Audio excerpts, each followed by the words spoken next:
I entered medicine about 20 years ago when the obesity epidemic was beginning its relentless rise in every city and state in America. And I eventually came to realize that it was increasing in Oklahoma City faster than virtually anywhere else. And I entered city politics realizing that at least part of the reason was that we had engineered walking out of our lives, and building neighborhoods without sidewalks for 40 years was having significant consequences.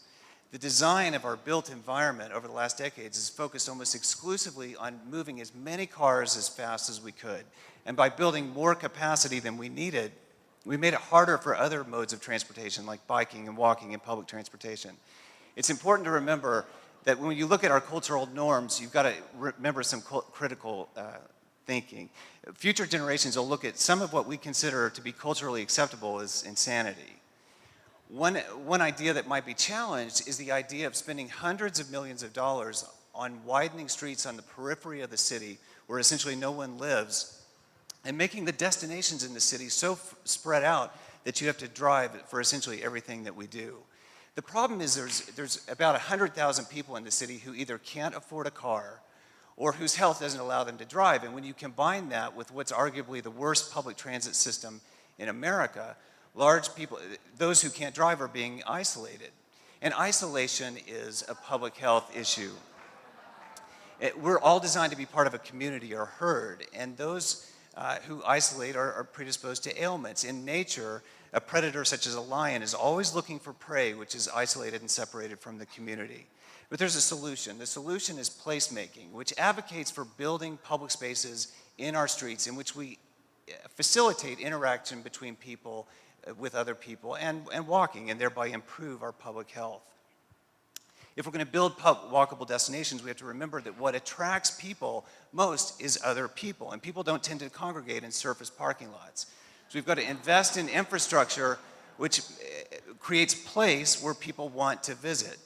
It's not enough to build just a complete street where we invest in sidewalks and greenery and lighting and bike lanes to accommodate other modes of transit. We've got to make a place not just walkable, but walkable destinations that people want to visit. So there's a strategy called the Power of 10. Pick 10 areas in the city that you want to make walkable destinations. Make sure that there's at least 10 places or stores there, and make sure that there's at least 10 things to do in the vicinity of those places. So if you create a place like the Plaza District that has a lot of sidewalk to work with, you create a walkable destination that's not just a place that you go into a store and then leave, but a place that you can engage in a lot of activities in one place. People's behavior is largely going to be governed by what the built environment provides for them. The concept that form follows function is that we should design, the shape of objects should be defined by its primary purpose or function. So to increase happiness and well-being, we can design objects which help facilitate interaction with each other, sitting down and relaxing, especially for kids for whom active play comes so naturally. A primary resource for cities in the increasingly information-based information economy in the 21st century is the interaction with each other and the sharing of ideas. We can design objects which helps to facilitate that, as well as allowing family and friends to congregate together.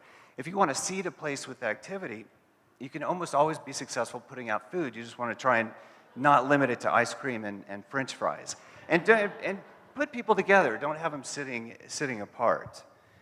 An extension of that is outdoor dining, which we need more of. And again, if you have lots of sidewalk to work with, you can not only create a place where people congregate, but you increase the capacity and profitability of the restaurants. For those that were involved in the Better Block project, you know that a lot of these investments and improvements are not expensive. By simply restriping the street, improving crosswalks, and extending the curb out further so that pedestrians don't have to walk as far, it's easier for pedestrians to congregate. These traffic calming measures still allow cars the capacity to move through, but it makes everybody feel safer and thus more likely to congregate together.